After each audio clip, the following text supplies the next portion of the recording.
برا چاہنے والوں سے مت ڈرو، بس ہمیشہ یقین کرو کہ 70 ماؤں سے زیادہ چاہنے والا تمہارا رب کبھی تمہارا برا نہیں ہونے دے گا۔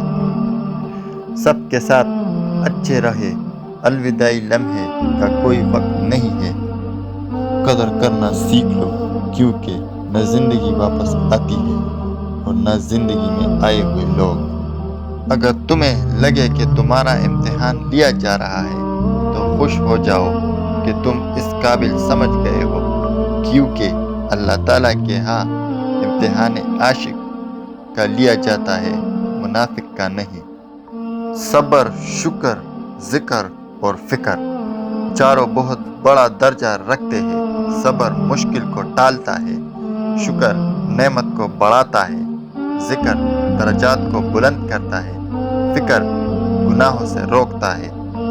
ہر تکلیف اذیت نہیں ہوتی، کچھ تکلیفیں ایسی بھی ہوتی ہے جو انسان کو بہت صابر بنا دیتی ہے، اور صبر کرنے والے لوگ اللہ کو بہت پسند ہوتے ہیں۔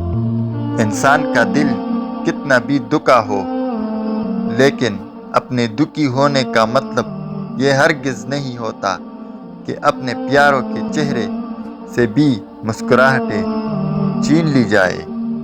خاموشی کو سمجھنا سیکھو، کیونکہ ٹوٹے ہوئے لوگ لفظوں کا استعمال نہیں کرتے۔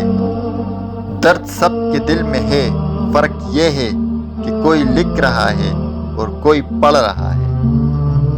زندگی میں دو چیزیں تو ضرور سکھائی ہے، ایک تو اپنے میں خوش رہنا، دوسرا اپنے خدا کے سوا کسی سے کوئی امید نہ رکھنا۔ کوئی نہیں دیکھتا کہ آپ کس کے لیے کتنا کرتے ہیں، وہ صرف وہی دیکھتے ہیں جو آپ نہیں کرتے ہیں۔